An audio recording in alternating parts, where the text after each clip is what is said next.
Yo soy padre del Valle. Y esto, lamentablemente, es realidad mexico. Hay historias que no se cuentan en voz alta. No se atreven. Son como animales nocturnos, solo salen cuando la decencia duerme. Se susurran en la oscuridad, en la intimidad tóxica de cuatro paredes que han visto demasiado. Se arrastran por los rincones olvidados de nuestro país, esos lugares que los mapas ignoran y que la esperanza abandonó hace mucho tiempo. Lugares donde la luz del día no llega para iluminar, sino para calcinar. Y donde la justicia es solo una palabra hueca en un papel amarillento, una broma de mal gusto. Hoy no vamos a hablar de monstruos de leyendas. No vamos a un monstruo que tenía el rostro, las manos y la sangre de un padre. Esta es la historia de un secreto guardado en la sangre. Un juramento de silencio impuesto a la fuerza.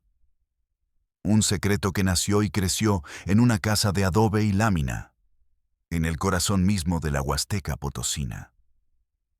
Un lugar de una belleza tan brutal que te roba el aliento, y una miseria tan profunda que te lo devuelve hecho un sollozo. Un lugar donde el sol no acaricia, quema la tierra hasta agrietarla, y donde el silencio no es paz, es un veneno que quema el alma.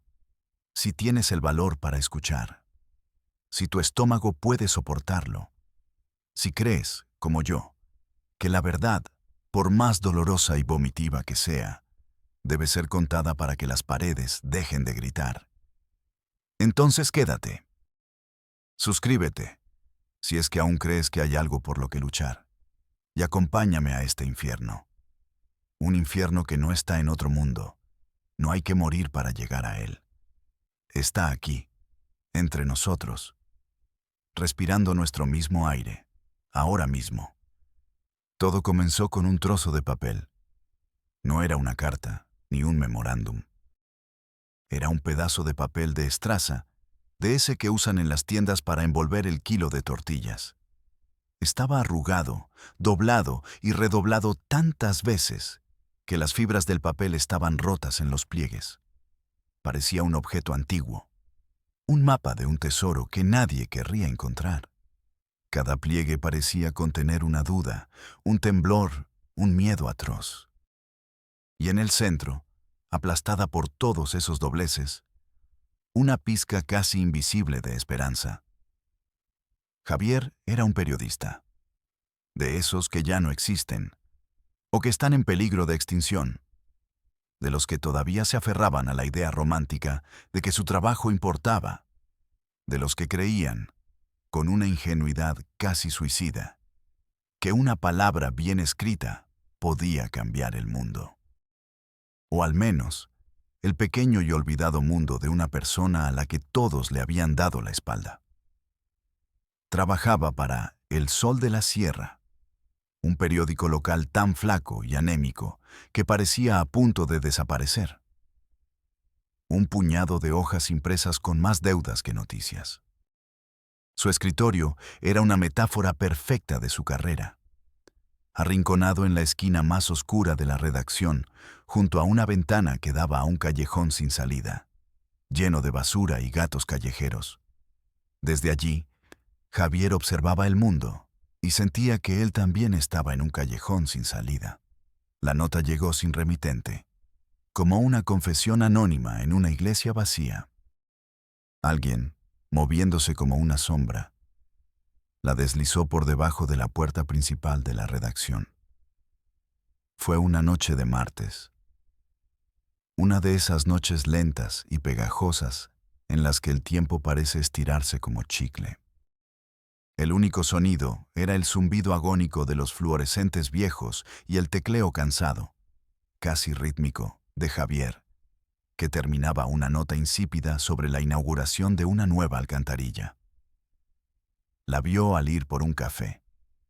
Un rectángulo de papel marrón sobre el suelo sucio. La levantó con la curiosidad automática del reportero. El papel se sentía frágil en sus manos, cálido aún por el contacto humano. Casi podía sentir el pánico de quien lo había dejado allí. se deshacía al tacto. Las letras, escritas con un bolígrafo azul que a ratos no pintaba, eran torpes, infantiles, temblando sobre el papel con la urgencia de quien teme ser descubierto en cualquier segundo. Decía poco, y lo decía todo. Vayan a la ciénaga. Pregunten por Lorena. El diablo vive en su casa. Tiene un hijo con ella. No había firma. No había nada más. Solo una mancha borrosa al final de la frase. Javier la acercó a su nariz. No olía a nada. Quizás una lágrima que secó demasiado rápido. O una gota de sudor de un dedo tembloroso. Javier sintió un escalofrío que no tenía nada que ver con el aire acondicionado descompuesto. No era la primera nota anónima que recibía. Le llegaban chismes de infidelidades de políticos, denuncias de corrupción de bajo nivel, quejas vecinales. Pero esta era diferente. Tenía un peso. El peso de lo innombrable, de lo que la mente se resiste a procesar. El diablo vive en su casa. La ciénaga. La buscó en un mapa viejo y polvoriento que colgaba en la pared. Era apenas un punto, un nombre perdido en un mar de topografía verde y marrón. Un puñado de casas perdidas en la sierra, colgadas de un cerro como si estuvieran a punto de caerse. A 3 horas de la capital del estado. Si el camino estaba bueno, y el camino, por esa zona, nunca estaba bueno. Se la mostró a su editor, Mendoza. Un hombre gordo y cínico, cuya pasión por el periodismo había muerto hacía años y había sido reemplazada por una devoción por los crucigramas y el café amargo. Llevaba la misma camisa manchada de ayer. Mendoza tomó la nota. La leyó por encima del borde de sus gafas. Sus ojos no mostraron ninguna emoción. «Otro loco», dijo, con la voz pastosa. «O una venganza de pueblo. Alguien se acostó con la mujer de otro y ahora le inventan que es el diablo. No pierdas tu tiempo, muchacho. Termina la nota de la alcantarilla, que el alcalde nos paga la publicidad». Devolvió el papel a Javier y su atención volvió al crucigrama. Vertical, 7 letras, indiferencia. Pero Javier no podía dejarlo ir. No era la historia, no todavía. Eran las letras temblorosas en ese papel de estraza. Eran las palabras. El diablo vive en su casa. Se habían clavado en su mente como un anzuelo. Al día siguiente, contra el consejo de Mendoza, pidió el coche del periódico. Era un Tsuru blanco del 98. Una reliquia destartalada que había sobrevivido a 1000 coberturas y que tenía más mañas que un político en campaña. El motor tosía, la suspensión rechinaba y el aire acondicionado solo soplaba aire caliente con olor a aceite quemado. Llenó el tanque con su propio dinero. Compró una botella de agua grande y una bolsa de galletas saladas. Y condujo hacia el corazón de la nada, hacia ese punto en el mapa llamado La Ciénaga. El asfalto duró apenas 1 hora. Luego, sin previo aviso, se rindió. Se convirtió en terracería, un camino ancho de tierra roja y compacta. 10 kilómetros después, la terracería se convirtió en un simple camino de piedras y baches. El Tsuru se quejaba con cada sacudida. Cada golpe en los bajos del coche sonaba como un disparo en la quietud de la sierra. El polvo rojo, fino como el talco, se levantaba en nubes densas detrás de él. Se metía por las rendijas de las ventanas mal selladas, cubría el tablero, se le pegaba a la piel sudorosa. Javier podía saborearlo en la parte posterior de su garganta. El sabor de la tierra seca, el sabor del olvido. El paisaje era brutalmente hermoso. Montañas de un verde intenso y salvaje se levantaban hacia un cielo azul profundo, sin una sola nube. Pero esa belleza era un disfraz. Escondía una pobreza dura, implacable. casi bíblica. Pequeñas casas de cartón y lámina aparecían de vez en cuando al borde del camino. Niños descalzos, con la panza hinchada y el pelo descolorido por el sol, jugaban con una llanta vieja. Hombres de piel curtida, sentados bajo la sombra rala de un mezquite, lo miraban pasar con la mirada perdida, esperando nada, porque nada era lo único que siempre llegaba. Preguntó 3 veces por la ciénaga. La gente lo miraba con una desconfianza antigua, heredada. Un coche de fuera, un hombre de ciudad con camisa limpia, un problema, un pájaro de mal agüero. Le daban indicaciones vagas, señalando con el mentón hacia las colinas, con un gesto que parecía decir, «Piérdete». Finalmente, la encontró. No era un pueblo. Era una herida en la tierra. 10, quizás 12 casas dispersas, aferradas a la ladera de un cerro como si tuvieran miedo de caer al vacío. El silencio era absoluto, casi físico. Roto solo por el ladrido lejano y lastimero de un perro flaco y el zumbido insistente de las moscas, que parecían ser las verdaderas dueñas del lugar. Javier sintió que el aire era más denso allí, pesado, cargado de cosas no dichas, de secretos que envenenaban el mismísimo oxígeno. Estacionó el Tsuru al principio del camino. El motor murió con un estertor metálico, y el silencio cayó sobre él como una manta pesada y húmeda. Bajó del coche. Sus zapatos de ciudad, lustrados esa misma mañana, se cubrieron de polvo al instante. El sol le golpeaba la nuca como un puño. Se sintió un intruso, un profanador de tumbas. Se acercó a la primera casa. Una mujer anciana, con el rostro surcado de arrugas tan profundas que parecían un mapa de la sequía. Lo miró desde el umbral oscuro de su puerta. Sus ojos eran 2 pozos negros y sin fondo. «Buenas tardes», dijo Javier, tratando de sonar amable. «Busco a una mujer. Se llama Lorena». La anciana no respondió. Solo lo observó, inmóvil. Luego, con un gesto lento, escupió en el suelo de tierra a un lado de sus pies descalzos. «Esa vive al final del camino», dijo. Su voz era el sonido de la piedra rozando con piedra. «Sola». Se dio la vuelta y cerró su puerta de madera podrida. El sonido del cerrojo oxidado resonó en el silencio. Al final del camino. La casa más aislada, la que estaba más lejos de las demás. Como si el pueblo mismo, con su código no escrito, la hubiera expulsado, la hubiera puesto en cuarentena. Caminó. El corazón le latía con una fuerza desproporcionada. No sabía por qué. Era solo una historia. Probablemente una mentira, una exageración de pueblo, como había dicho Mendoza. Pero sus instintos, esa brújula interna que todo buen periodista posee, le gritaban. Le decían que estaba a punto de cruzar un umbral, y que del otro lado, nada volvería a ser igual. La casa estaba allí, al final de una vereda apenas visible. Era pequeña, miserable, hecha de adobe que se deshacía con solo mirarlo. El techo era de lámina oxidada, sostenido en una esquina por un tronco de madera. No había ventanas, solo un hueco oscuro y rectangular que servía de puerta. Una boca abierta que parecía devorar la luz. Afuera, un niño pequeño jugaba en la tierra. Un niño de unos 3 años, increíblemente hermoso.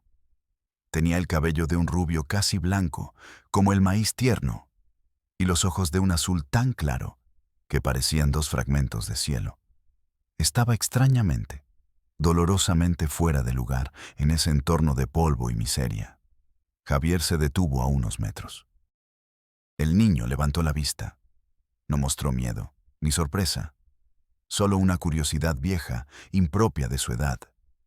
Lo miró fijamente, como si hubiera visto a muchos hombres como Javier antes, como si supiera por qué estaba allí. Del hueco oscuro de la puerta, como una aparición, salió una figura. Una mujer joven. No tendría más de 20 años, pero parecía de 40. Estaba delgada hasta los huesos, su piel tostada y reseca pegada a su esqueleto. Sus ojos eran grandes, pero estaban vacíos, completamente vacíos. Eran como dos pozos secos, dos cráteres en la luna. Era Lorena. Llevaba un vestido gastado, de un color indefinido por el sol y la suciedad.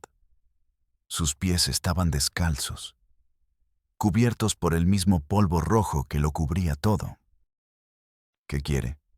Su voz fue un susurro, áspera, sin vida, como el crujido de las hojas secas. Javier tragó saliva. El sabor a polvo en su boca era abrumador. Soy periodista, logró decir, su propia voz sonando extraña, intrusiva. Me llegó una información. Quería hablar con usted. Ella no se movió. No parpadeó. Solo lo miró. Esa mirada vacía que no juzgaba, que no preguntaba, que simplemente existía en un estado de dolor perpetuo, tan normalizado que ya no se sentía. Nadie viene aquí, dijo ella, afirmando un hecho, no una queja. Aquí no hay nada. Quiero ayudar, dijo Javier. Y en el instante en que las palabras salieron de su boca, se dio cuenta de lo estúpido y arrogante que sonaban. ¿Ayudar? ¿Cómo? Él, con su tsuru destartalado, su libreta barata y su vida de clase media llena de problemas triviales. ¿Cómo podía él siquiera empezar a comprender un dolor tan antiguo como esas montañas? Lorena desvió la mirada hacia el niño. El niño que seguía jugando en la tierra, ajeno, o quizás no, a la tensión que se había instalado. Luego, Lorena volvió a mirar a Javier. Y por un segundo, solo un fugaz segundo, Javier vio algo en sus ojos. No era esperanza, era algo más primitivo. Una chispa, un destello de algo que había muerto hacía mucho tiempo, pero cuyo fantasma aún rondaba por allí. La remota posibilidad de un final. «Pase», dijo ella, y se hizo a un lado, desapareciendo de nuevo en la oscuridad de la casa. Javier respiró hondo, llenando sus pulmones con aire caliente y pesado, y entró en la oscuridad. El interior de la casa era una sola habitación. Javier tardó unos segundos en que sus ojos se acostumbraran a la penumbra. El suelo era de tierra apisonada, fría y húmeda al caminar. El aire olía a una mezcla densa de humedad, humo de leña fría y una tristeza tan palpable que casi se podía tocar. No había muebles.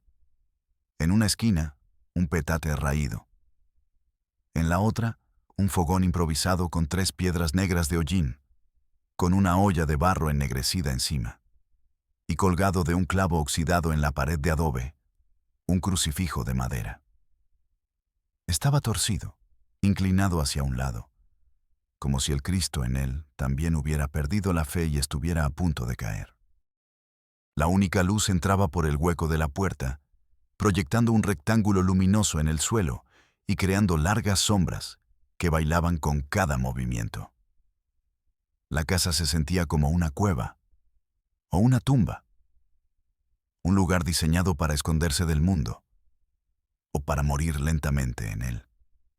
Lorena se sentó en el suelo de tierra, abrazando sus rodillas.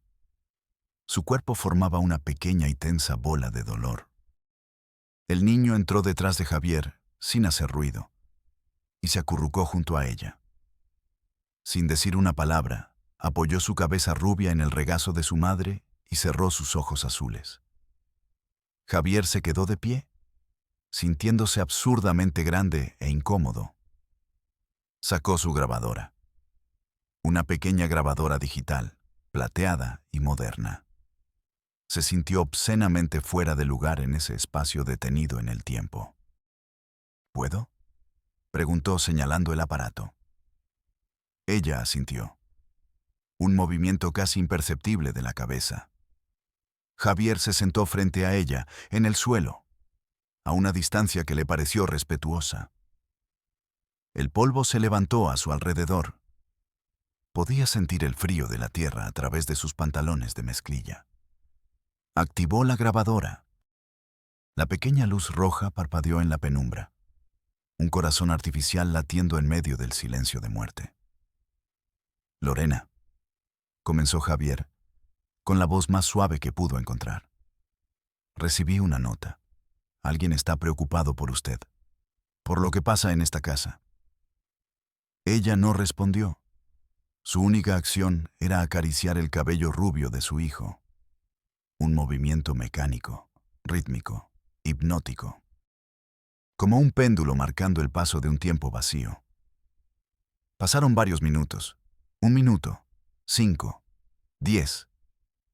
El silencio se estiraba, se hacía más denso. Javier entendió que no debía presionar, que el silencio aquí tenía sus propias reglas, su propio lenguaje. Esperó. El único sonido era la respiración suave del niño dormido y el zumbido insistente de una mosca solitaria, que golpeaba una y otra vez contra la pared de adobe, buscando una salida que no existía. Una metáfora demasiado obvia. Javier sintió una gota de sudor recorrerle la espalda. El calor dentro de la casa era sofocante, pero el frío que sentía era interno. La tensión era insoportable. El aire se podía cortar con un cuchillo. Finalmente, ella habló. Su voz seguía siendo un susurro, pero ahora tenía un filo. El filo del vidrio roto. Preocupados. Repitió la palabra, como si la probara en su lengua por primera vez, como si fuera un idioma extranjero. Nadie se preocupa aquí. Hizo una pausa. Aquí todos ven, todos oyen, todos saben. Su mirada se perdió en la oscuridad de la esquina. Pero nadie se preocupa. Javier sintió un nudo en el estómago. ¿Qué saben, Lorena? ¿Qué es lo que saben todos? Ella levantó la vista y lo miró directamente a los ojos. Por primera vez. Y Javier tuvo que hacer un esfuerzo consciente para no apartar la mirada. Porque en esos ojos, en esos 2 pozos vacíos, vio el infierno. No un infierno de fuego y azufre, sino uno mucho peor.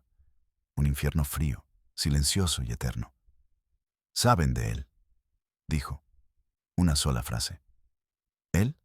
¿Quién es él? Lorena bajó la mirada de nuevo, hacia la cabeza de su hijo. Su mano temblaba ligeramente mientras le acariciaba la mejilla. Mi apá. La palabra cayó en el silencio como una piedra en un pozo. Pesada. Definitiva. Javier sintió que se le helaba la sangre, a pesar del calor sofocante. El diablo vive en su casa. Las palabras de la nota anónima resonaron en su cabeza, ya no como una metáfora, sino como una descripción literal. ¿Su padre?, preguntó, su propia voz sonando débil, lejana. Quería estar equivocado. Rogaba con todas sus fuerzas por estar equivocado. Ella asintió lentamente.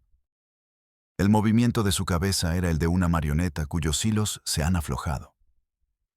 Él. El silencio regresó, más denso, más oscuro. Javier podía escuchar los latidos de su propio corazón, un tambor frenético y sordo en sus oídos. El horror tiene muchas caras, pero la cara más terrible, la más insoportable, es la que nos resulta familiar, la que debería protegernos, la que nos da un nombre, la que comparte nuestra sangre. Lorena, ¿qué le hace su padre? La pregunta salió de su boca casi sin querer. Una pregunta estúpida, ingenua, obvia. Lorena dejó escapar un sonido. No fue una risa, no fue un sollozo.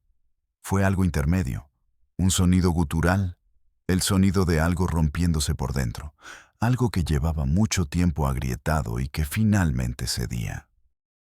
¿Qué me hace?, repitió, como si la pregunta fuera absurda. Me hizo. Javier no entendió al principio. El tiempo verbal, pasado, me hizo, como si todo hubiera terminado. Pero entonces, Lorena apartó la mano del cabello de su hijo y la posó sobre su propio vientre. Un vientre plano, vacío, bajo el vestido raído. Me hizo a él, susurró, y su mirada vacía se clavó en el niño dormido. Javier dejó de respirar. El aire se atoró en sus pulmones. El mundo se detuvo por completo. El zumbido de la mosca, el latido de su corazón, todo se detuvo. El niño rubio, de ojos claros, el hijo, el nieto.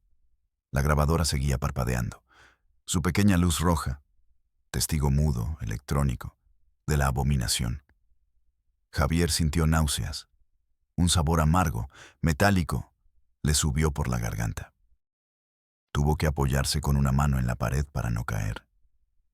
El adobe estaba frío, frío como una lápida, y se sentía áspero, granulado contra su piel. Esa sensación física lo ancló a la realidad. Le impidió gritar. Le impidió salir corriendo de esa casa, de ese infierno personal. Miró a Lorena. Ella no lloraba. Sus ojos seguían secos, como un desierto. Como si ya no le quedaran lágrimas. Como si se las hubiera gastado todas hace mucho tiempo. Solo había una resignación infinita. La calma terrible que viene después del huracán, cuando ya no queda absolutamente nada por destruir. Mi papá se llama Ismael. Continuó ella, su voz ahora monótona, como si estuviera dictando un informe policial, sin emoción. Mi mamá se fue cuando yo tenía 8 años. O se murió en el camino. Él nunca me dijo la verdad. Un día ya no estaba. Hizo una pausa recordando. Nos quedamos solos, él y yo. La historia comenzó a fluir, como un río de lodo, lento, espeso, arrastrando consigo toda la podredumbre de una vida. Al principio, era solo soledad. Una casa silenciosa con un hombre que trabajaba en el campo desde que salía el sol hasta que se ocultaba. Regresaba por la noche, cubierto de tierra, oliendo a sudor y a caña. Cansado y callado. Apenas hablaban. Ella aprendió a cocinar en el fogón, a limpiar, a lavar la ropa en el río. Aprendió a ser la mujer de la casa, con solo 9 años. Los vecinos, los pocos que se acercaban, la veían. «¿Qué hacen dos a la niña?», decían. «Salió buena para el trabajo». Nadie preguntaba más. Luego, el silencio de su padre se rompió. Empezó a hablarle por las noches. Se sentaba en su petate mientras ella intentaba dormir. A contarle cosas. Que ella era lo único que tenía en el mundo. Que era su tesoro, su reinita, que nunca la dejaría sola. Ella, una niña hambrienta de afecto, se sentía especial, querida, por primera vez en su vida. El primer toque fue en el cabello. Una caricia torpe, de mano áspera. «Qué bonito pelo tienes, Misha». Ella se quedó quieta. Luego, un día, en el hombro. «Ya eres toda una mujercita». Ella tenía 11 años. No entendía del todo, pero sentía que algo no estaba bien. Una incomodidad, un frío que le recorría el cuerpo cada vez que él se acercaba demasiado. Una noche, él llegó más borracho que de costumbre. Olía a caña, a tierra mojada, a animal. Se acostó a su lado, en el único petate de la casa. «Tengo frío, Milla. Abrázame». Ella se quedó quieta, rígida como una tabla. Un pequeño animal asustado, fingiendo estar muerto. Él la abrazó. Su cuerpo grande y pesado la aplastaba. Su aliento apestoso le golpeaba la cara. Y sus manos. Sus manos grandes y ásperas, llenas de callos del machete, empezaron a moverse. Ella cerró los ojos con fuerza y rezó. Le rezó al Cristo torcido en la pared. Pero el Cristo no respondió. El Cristo siguió mirando hacia el suelo de tierra. Esa noche, se rompió algo dentro de ella. Una pieza fundamental. Y nunca, Nunca se pudo arreglar. Javier escuchaba. La grabadora escuchaba. Sentía que el mundo entero debía escuchar. Pero el mundo estaba muy lejos de esa casa de adobe. Los años pasaron. La niña se convirtió en adolescente, su cuerpo floreciendo en la oscuridad. El abuso se convirtió en rutina, en algo normal, en el secreto podrido que los unía y los aislaba del resto del mundo. Él se volvió más posesivo, celoso. No la dejaba salir sola al pueblo. No la dejaba tener amigas. Si algún muchacho del pueblo la miraba, él lo amenazaba. «Tú eres mía», le decía, sus ojos inyectados en sangre. «Solo mía». Ella dejó de ir a la escuela. Se encerró en la casa. Su único universo eran esas 4 paredes de adobe, el fogón, el río y el hombre que era su padre, su carcelero, su dueño. Intentó escapar una vez. Tenía 15 años. Aprovechó que él había ido a un pueblo vecino a vender leña. Corrió por el monte, sin rumbo. Solo quería alejarse. Pero él la encontró al anochecer. La arrastró de vuelta a la casa por el cabello y la golpeó. La golpeó hasta que perdió el conocimiento. «Si te vuelves a ir, te mato y te entierro donde nadie te encuentre», le dijo. Y ella le creyó. Así que se quedó y aprendió a no sentir, a separar su mente de su cuerpo, a flotar en un lugar lejano, en un rincón oscuro de su cabeza, mientras él la usaba. Se convirtió en un fantasma en su propia vida, hasta que un día su cuerpo la traicionó. Su regla no llegó. Empezó a sentir náuseas por la mañana. El horror tomó una nueva forma, una forma que crecía dentro de ella. Estaba embarazada. Tenía 16 años, y el hijo que esperaba era el hijo de su padre. Javier sintió que la bilis le quemaba el esófago. El aire en la habitación era irrespirable, una mezcla de dióxido de carbono y desesperación. Quería abrir una ventana que no existía, quería gritar, quería romper algo, pero se quedó quieto, congelado, escuchando. Cuando Ismael se enteró, no se enojó. Sonrió, una sonrisa torcida, perversa, que no llegaba a sus ojos muertos. «Vamos a tener un hijo», dijo, como si fuera la noticia más normal del mundo. «Una familia de verdad». La locura, la absoluta y perversa locura, había tomado el control total de esa casa. Lorena pensó en matarse. Se paró al borde de un barranco. Miró el veneno para ratas en la tienda del pueblo. Pero no pudo, por el pequeño ser que crecía en su interior. Una vida inocente, nacida del pecado más oscuro, pero una vida al fin y al cabo. Quizás esa vida era su única oportunidad de redención. El embarazo fue su secreto y su vergüenza. Se escondía cuando alguien se acercaba a la casa. Se cubría el vientre con rebozos anchos. El pueblo murmuraba. ¿Quién será el padre? Seguro se metió con algún vago de fuera. Tan calladita que se veía. Nadie, nunca, sospechó la verdad. La verdad era demasiado monstruosa para ser imaginada. Dio a luz sola, en el suelo de tierra de la casa, una noche de tormenta eléctrica, con los relámpagos iluminando la escena como si fuera el escenario de una obra del infierno. Ismael la ayudó.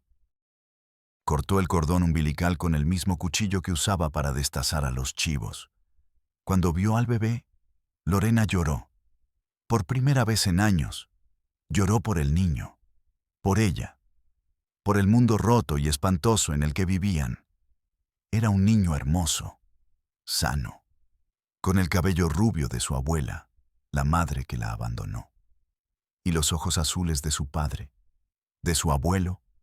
Lo llamó Ángel, porque sentía que solo un ángel podría sobrevivir en ese infierno y quizás sacarla a ella de él. La historia de Lorena terminó.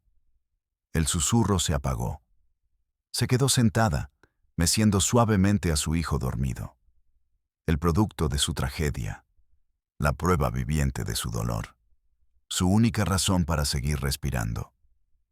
Javier, con la mano temblorosa, apagó la grabadora. La luz roja se extinguió. La oscuridad de la habitación pareció hacerse más profunda. Se levantó con dificultad. Las piernas le temblaban.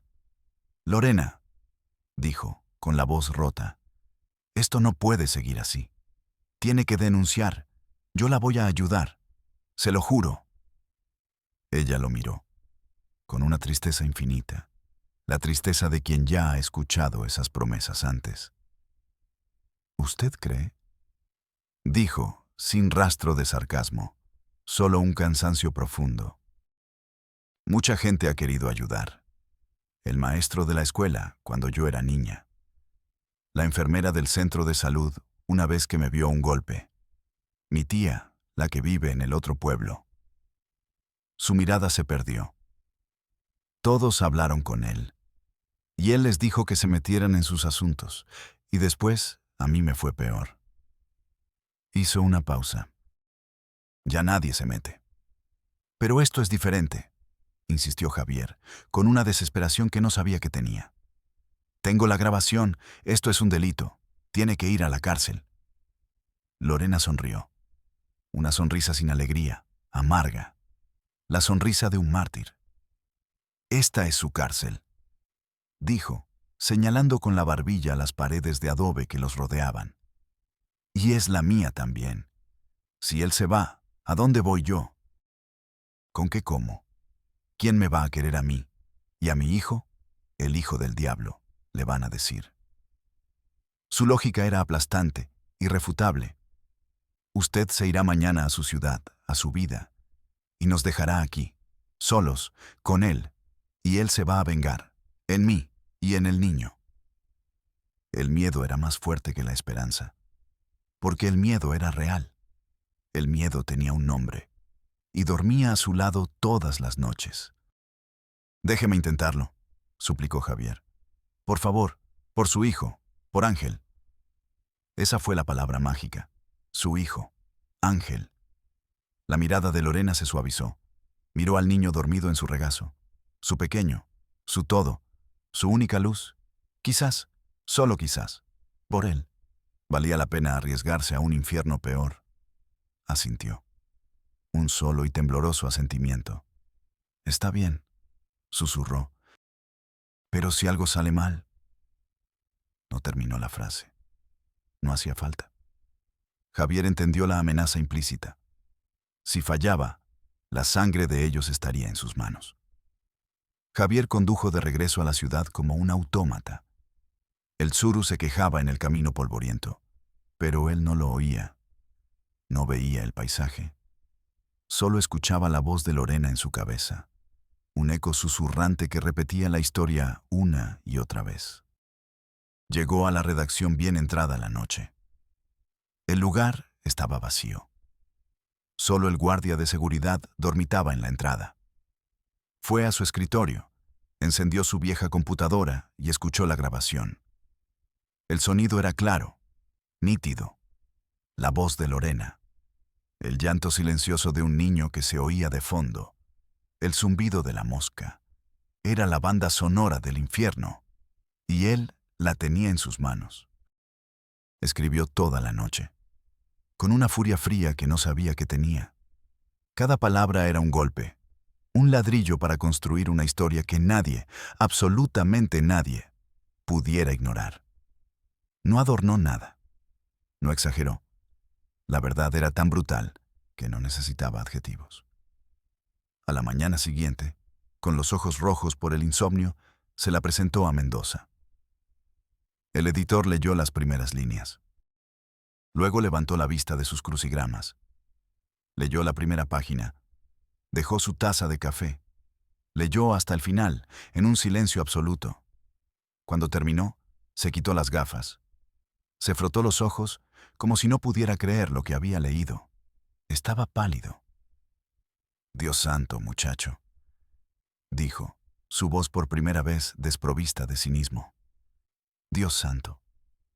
La historia se publicó al día siguiente, en primera plana, con un titular de 8 columnas que gritaba: Hija confiesa haber tenido un hijo con su propio padre en la Huasteca. La foto era de la casa de adobe. Sola, aislada. Una imagen que resumía el abandono. El escándalo fue inmediato y brutal. Los teléfonos de la redacción no dejaban de sonar. Las televisoras nacionales recogieron la nota. Las redes sociales explotaron. El nombre de Lorena. El nombre de La Ciénaga.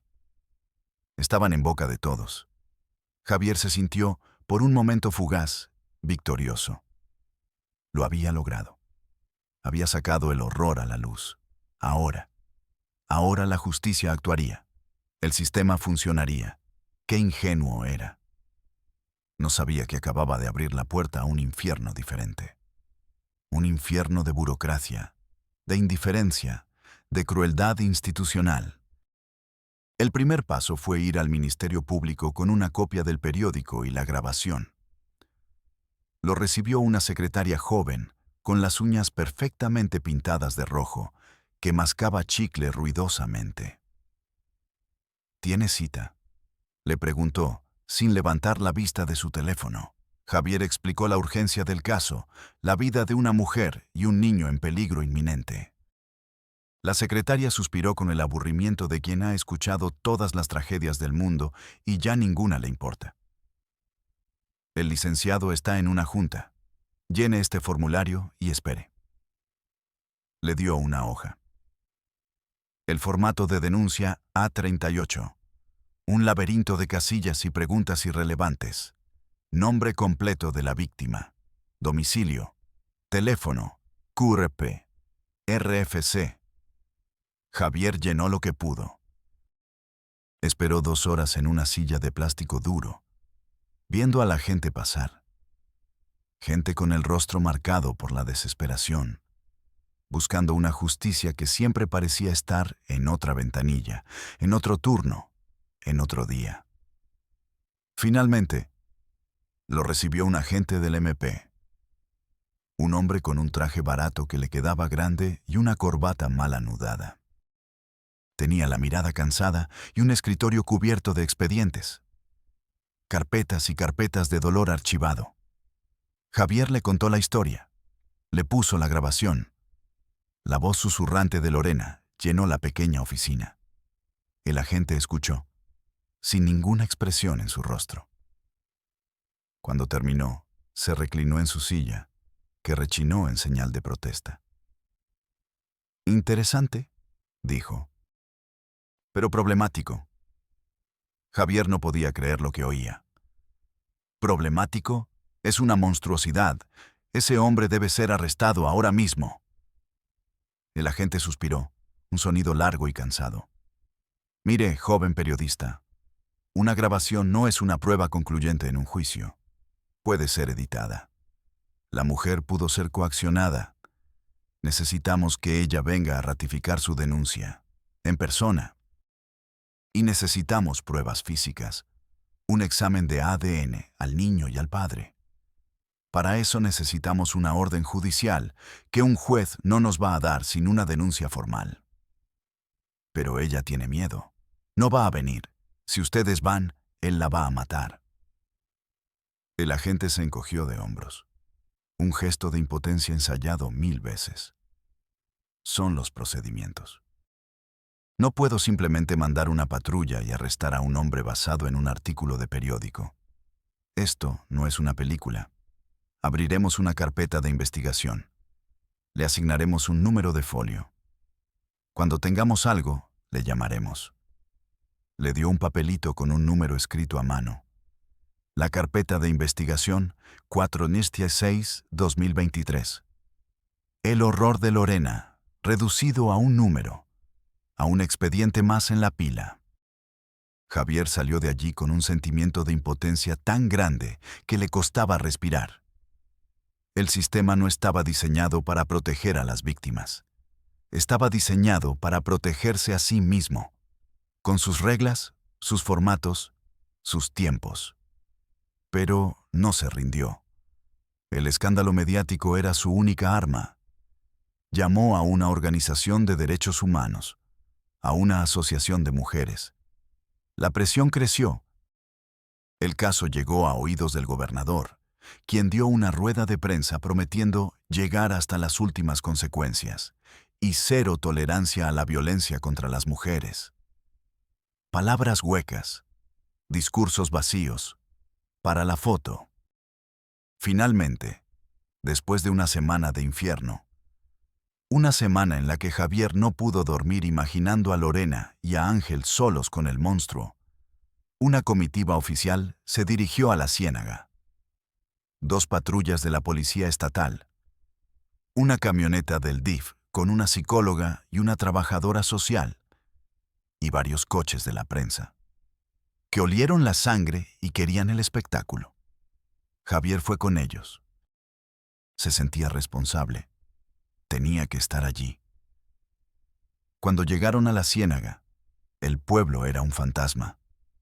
Las puertas y ventanas cerradas, como si una plaga hubiera llegado.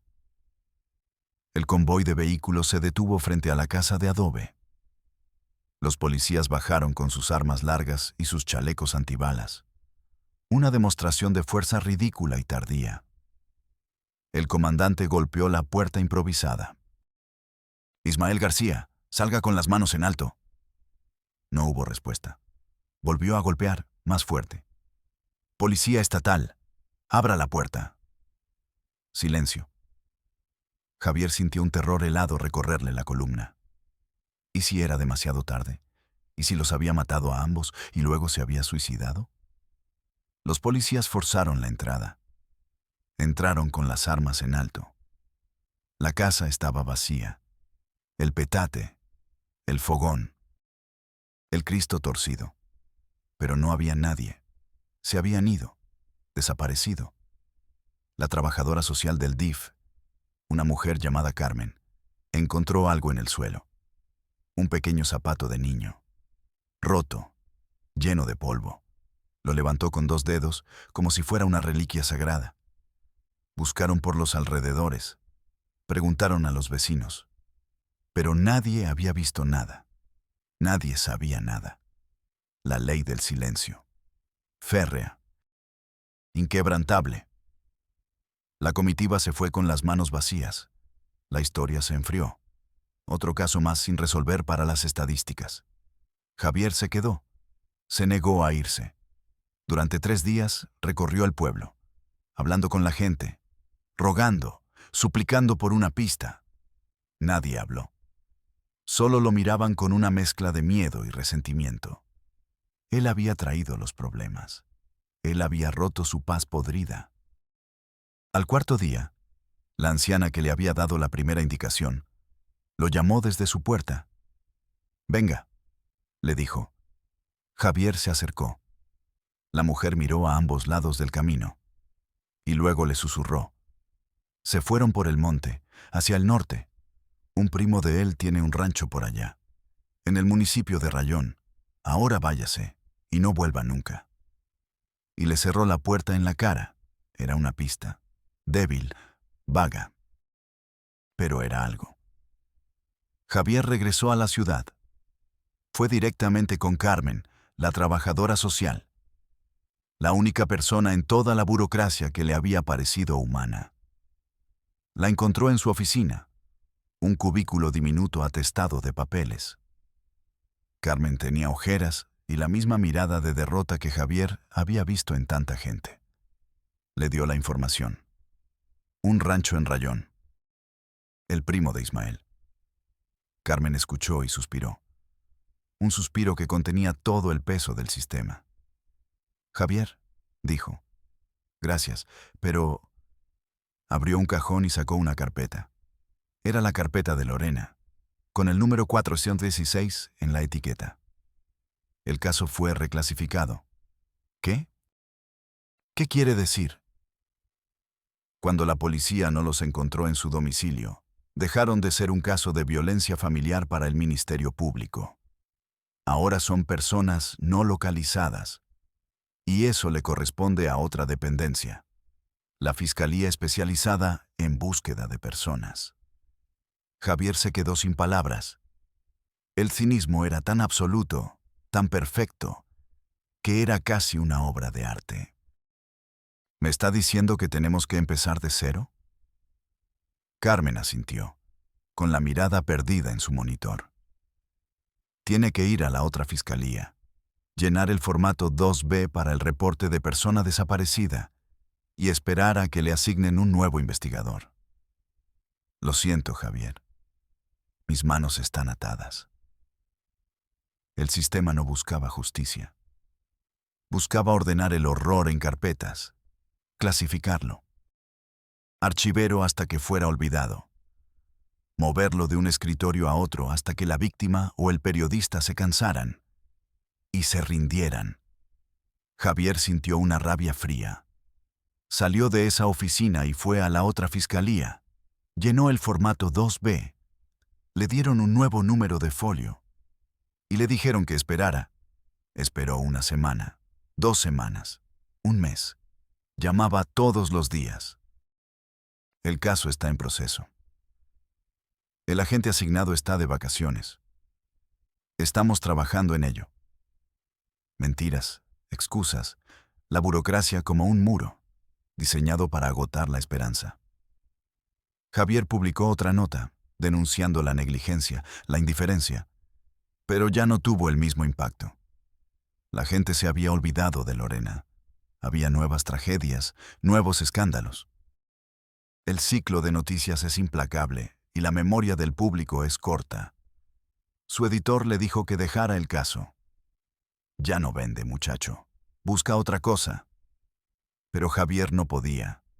Estaba obsesionado.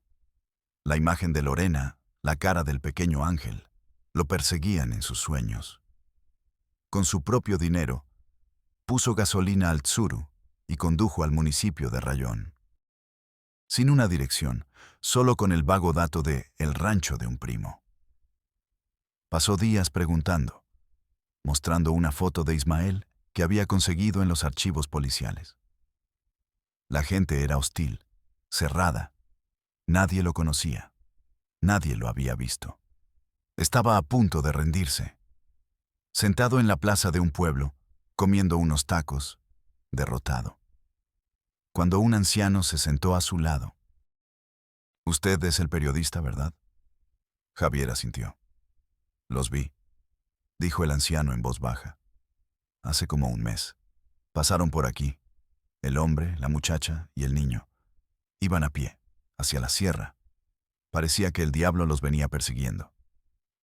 La sierra, un territorio sin ley, controlado por otros poderes, donde la policía no entra, donde el Estado no existe. Se los había tragado la montaña.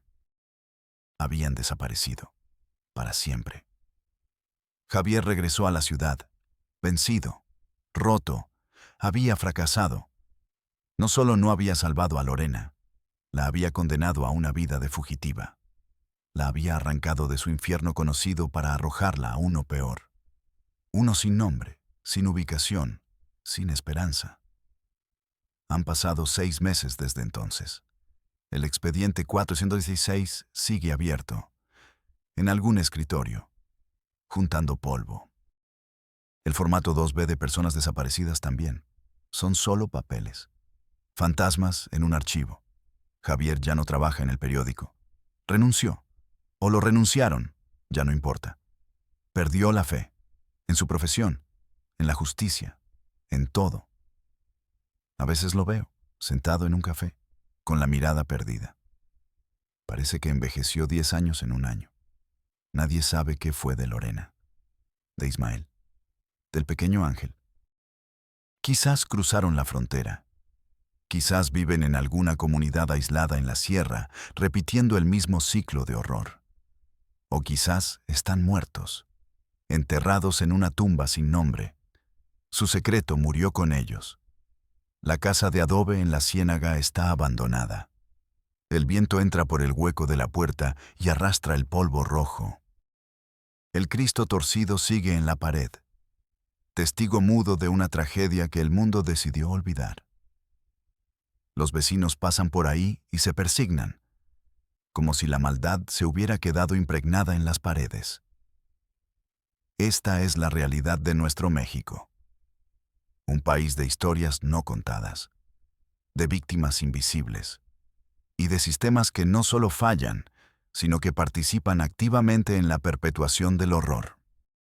Un laberinto de indiferencia, donde la única salida, muchas veces, es la muerte o el olvido. Yo soy Padre del Valle, y nos vemos en la próxima y desoladora Realidad México.